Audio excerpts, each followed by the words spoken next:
हाँ जी दोस्तों, मैंने आपको अपने पिछले वीडियो में बताया था कि जो एक्रेडिट एम्प्लॉयर वर्क वीज़ा 4 जुलाई से शुरू हो रहा है, उसमें 23 मई 2022 से जो एम्प्लॉयर्स किसी माइग्रेंट वर्कर को सपोर्ट करना चाहते हैं वर्क वीज़े के लिए, उनको 23 मई 2022 से एप्लीकेशन ऑनलाइन प्रोसेस शुरू हो जाएगा। और 2 जून से जो जॉब चेक है वो प्रोसेस शुरू हो जाएगा ऑनलाइन। तो अब मैं आपको बताता हूँ कि ये जो एक्रेडिटेड एम्प्लॉयर वर्क वीज़ा है उसके पीछे इमिग्रेशन न्यूजीलैंड का क्या मोटिव है। सो इमिग्रेशन न्यूजीलैंड ने ही अपनी पॉलिसी में बताया है कि इस कैटेगरी को शुरू करने के लिए 3 मेन ऑब्जेक्टिव्स हैं उनके जो टीचे हैं। 3 ऑब्जेक्टिव्स हैं। पहला ऑब्जेक्टिव है कि जो लोकल एम्प्लॉयर्स हैं उनको लोकल माइग्रेंट्स हायर करने के लिए एनकरेज किया जाएगा इस पॉलिसी के थ्रू। सो इसका दूसरी तरीके से सोचें तो इसका मतलब है कि लोकल एम्प्लॉयर्स के लिए ओवरसीज माइग्रेंट वर्कर्स को हायर करना इतना मुश्किल कर दिया जाए या इतना जो उनके ऊपर कॉस्ट डाली जाए या उनके ऊपर रिस्पॉन्सिबिलिटीज़ इतनी डाली जाए कि भाई वो माइग्रेंट वर्कर को सपोर्ट करने की बजाय लोकल वर्कर्स को, जो लोकल माइग्रेंट्स हैं, लोकल रेजिडेंट्स या सिटीजन्स हैं न्यूजीलैंड के, उनको नौकरी देने में प्रेफरेंस दे। तो एक तो ऑब्जेक्टिव सीधा है कि लोकल एम्प्लॉयर्स के ऊपर इतनी जिम्मेवारी डालनी है ताकि वो माइग्रेंट वर्कर्स जो ओवरसीज़ में हैं या जो ऑनशोर हैं और वो माइग्रेंट वर्कर्स हैं तो उनको वो जॉब ना दें और वो लोकल वर्कर्स को, जो न्यूजीलैंडर्स हैं, न्यूजीलैंड सिटीज़न या रेजिडेंट, उनको इम्पोर्टेंस दे, प्रेफरेंस दें। दूसरा ऑब्जेक्टिव इमिग्रेशन न्यूजीलैंड ने ही बताया है कि हम चाहते हैं कि जो एम्प्लॉयर को माइग्रेंट वर्कर हायर करने के लिए जो प्रोसेस है उसको हम सिंप्लीफाई करेंगे, और ख़ास करके उन रीजन्स के लिए जहाँ रीजन्स में कुछ शॉर्टेजेस हैं और उस शॉर्टेज को पूरा करने के लिए उन एम्प्लॉयर्स को जो हायर करना चाहते हैं माइग्रेंट वर्कर्स, उनके लिए प्रोसेस सिंप्लीफाई करेंगे। और तीसरा ऑब्जेक्टिव है कि जो माइग्रेंट वर्कर्स की एक्सप्लॉयटेशन होती है न्यूजीलैंड में, उसको रोकना है। सो अब इन तीनों ऑब्जेक्टिव्स को ध्यान में रखते हुए जो एक्रीडिशन प्रोसेस है, अभी मैं सिर्फ उसके ऊपर बात करूंगा। एक्रीडिशन प्रोसेस में सिर्फ एम्प्लॉयर के ऊपर एक्रीडिशन मिलने से पहले ही जिम्मेवारियां नहीं हैं, उसके अलावा जो जब उसको एक्रीडिशन मिल जाएगी 12 महीने के लिए, तो उसको क्या क्या टेस्ट में से क्या क्या जिम्मेवारियां उसको पूरी करनी होंगी, वो और ज़्यादा सख्त ये बना दिया गया है। तो एक्रेडिशन जो ऐसे पहले मिलती थी अब वैसे नहीं होगी। ये नई तरह की एक्रेडिशन प्रोसेस है और इसमें $740 तो पहले एक एक्रेडिशन की फ़ीस देनी होगी एम्प्लॉयर को। उसके बाद जब वो सेकंड स्टेप में जॉब चेक करेगा उसकी अलग फ़ीस एम्प्लॉयर को देनी होगी। एक तो एम्प्लॉयर के ऊपर ये एक्स्ट्रा फाइनेंशियल बोझ डाल रही है इमिग्रेशन न्यूजीलैंड। दूसरा, जब वो एप्लीकेंट जो एम्प्लॉयर है उसको अगर माइग्रेंट वर्कर हायर करना है तो उसको अपने जो फाइनेंशियल्स हैं, अपना पास्ट एम्प्लॉयमेंट का IRD की रिक्वायरमेंट्स जो भी ज़रूरी है लॉ के अंडर, वो सारी इमिग्रेशन ऑफिसर को देनी होगी, ये प्रूव करने के लिए कि उसने कोई पीछे हिस्ट्री में, पास्ट में उसने अपना कोई किसी भी तरह का कानून की कोई ब्रीच नहीं की, उसने कानून की पूरी पालना की है और उसमें जो भी डॉक्यूमेंटेशन रिक्वायर्ड होती है एम्प्लॉयमेंट लॉ में वो उसने पूरी की है। सो एक तो उसको पहले डॉक्यूमेंट्स इमिग्रेशन को देने होंगे एक्रेडिशन लेने से पहले, और जब एक्रेडिशन मिल जाएगी उसके बाद जो 12 महीने का पीरियड होगा, तो जब उसके माइग्रेंट वर्कर को वर्क वीज़ा मिल जाएगा तो उसमें सबसे पहली रिक्वायरमेंट एम्प्लॉयर की होगी कि वो खुद को एजुकेट करेगा इमिग्रेशन के जो रिसोर्सेज हैं, मैनुअल्स हैं पढ़ाई के लिए, एम्प्लॉयर्स की पढ़ाई के लिए, वो उसको पूरी करने होंगे।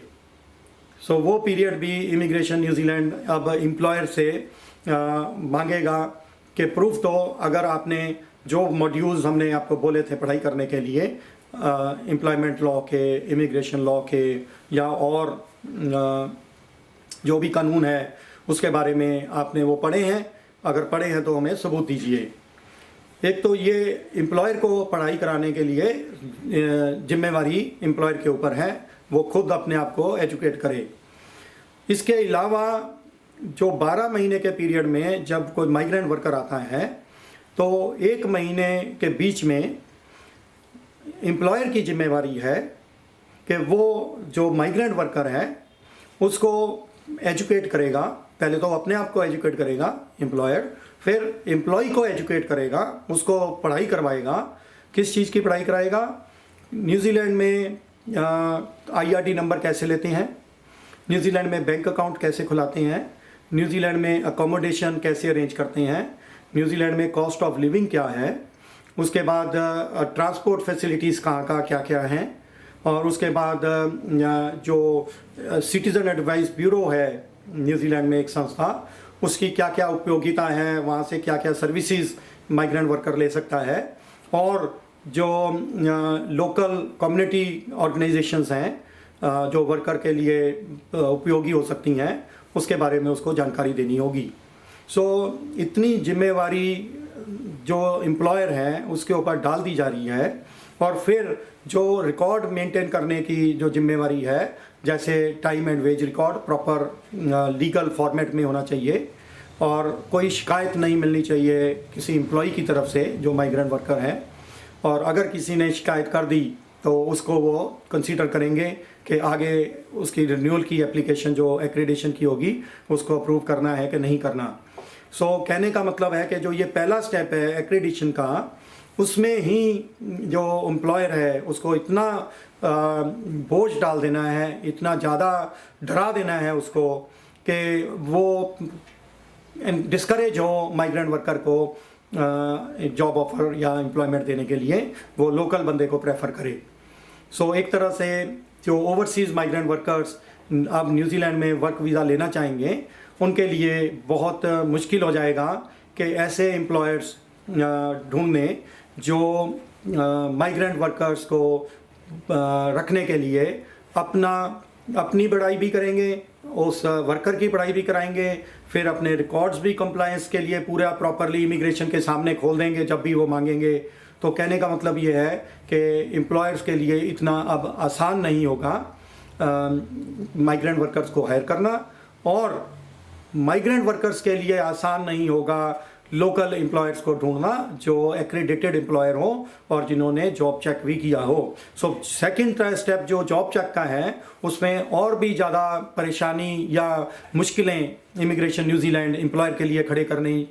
जा रही होगी। अभी उन्होंने ये पॉलिसी पूरी डिटेल में अनाउंस नहीं की, जब वो अनाउंस करेंगे तो हम आपके साथ भी शेयर करेंगे। बट डेफिनेटली जब इमिग्रेशन का ऑब्जेक्टिव है कि लोकल एम्प्लॉयर्स को लोकल वर्कर्स हायर करने के लिए इनकरेज करना है, तो इसका मतलब कि उनको माइग्रेंट वर्कर्स ना हायर करने के लिए इनकरेज करना है कि उनको माइग्रेंट वर्कर्स हायर ना किए जाएं। तो माइग्रेंट वर्कर्स को बहुत कम एम्प्लॉयर्स मिलेंगे जो इनकरेज होंगे माइग्रेंट वर्कर्स को हायर करने के लिए और अपना इतनी ज़्यादा जिम्मेवारी अपने ऊपर डालने के लिए, और फाइनेंशियल बर्डन जो होगा जो पहले नहीं होता था अब वो भी एम्प्लॉयर के पास होगा। तो और इसके अलावा इमिग्रेशन न्यूजीलैंड जो फाइनेंशियल बर्डन एम्प्लॉयर के ऊपर डालना चाहती है उससे इनको डेफिनेटली इनकम जनरेशन होगी, और इससे माइग्रेंट एक्सप्लॉयटेशन बंद होने का तो बिल्कुल भी किसी को सोचना भी नहीं चाहिए कि माइग्रेंट एक्सप्लॉयटेशन बंद होगी, क्योंकि अब जो एम्प्लॉयर इतनी ज़्यादा मुसीबतें झेल के इतने ज़्यादा खर्चे करके अगर वो माइग्रेंट वर्कर को हायर करेगा और हमेशा उसके पास एक डर रहेगा कि अगर माइग्रेंट वर्कर ने मुझे शिकायत कर दी मेरे खिलाफ इमिग्रेशन न्यूजीलैंड को या डिपार्टमेंट ऑफ लेबर को या लेबर इंस्पेक्टरेट को, तो मेरा तो जो काम करना भी बंद हो जाएगा, मेरे तो बिज़नेस भी इफ़ेक्ट हो जाएगा, मुझे लेबर इंस्पेक्टर की इन्वेस्टिगेशन झेलनी पड़ेगी। तो वो तो माइग्रेंट्स को अगर उसने जॉब ऑफ़र देनी है किसी को तो वो माइग्रेंट वर्कर और ज़्यादा मुसीबत में होगा जॉब ऑफ़र लेने के लिए ऐसे एम्प्लॉयर्स हैं। क्योंकि जो एम्प्लॉयर है उसको एक्रीडिशन और जॉब चेक लेने के लिए इतने पापड़ बेलने पड़े हैं कि भाई वो ऐसे एम्प्लॉयर्स को रखेगा ही नहीं, एम्प्लॉयज़ को रखेगा ही नहीं जो उसकी शिकायत करेंगे। और पीछे देखने को आया है कि एम्प्लॉयर्स जो लोकल है वो एक्सप्लॉइट हुए हैं कुछ माइग्रेंट वर्कर्स के कंडक्ट के करके, क्योंकि झूठी कंप्लेंट्स, झूठे एलिगेशंस कई एम्प्लॉयज़ ने लगाए हैं। हम नहीं कह रहे सभी एम्प्लॉयज़ झूठे एलिगेशन लगाते हैं, बट कुछ एम्प्लॉयज़ ने झूठे एलिगेशन लगाए और ईमानदार एम्प्लॉयज़ के खिलाफ ऐसी जजमेंट्स आ गई, ऐसी पब्लिसिटी की सोशल मीडिया में कि उनके बिजनेसेस में बहुत उनको नुकसान हुआ। तो ये पॉलिसी जो एक्रेडिट एम्प्लॉयर वर्क वीज़ा है, ये ना एम्प्लॉय के फेवर में है, ना ये एम्प्लॉयर की फेवर में है, ना ये लोकल वर्कर्स की फेवर में है। क्योंकि लोकल वर्कर्स को अगर किसी खास काम के लिए, किसी खास ऑक्यूपेशन के लिए ट्रेन करना है, उसके लिए तो इमिग्रेशन न्यूजीलैंड के पास कोई प्लान ही नहीं है। तो ऐसी कंडीशंस में ये एक्रेडिटेड एम्प्लॉयर वर्क वीज़ा मेरे ख्याल से एक एम्प्लॉयर्स और पूरी एम्प्लॉयमेंट मार्केट में एक करीब तूफ़ान लेके आएगा। और देखने वाली बात है कि कितनी देर ऐसे तूफ़ान में immigration New Zealand accredited employer work visa जारी रख पाएगी।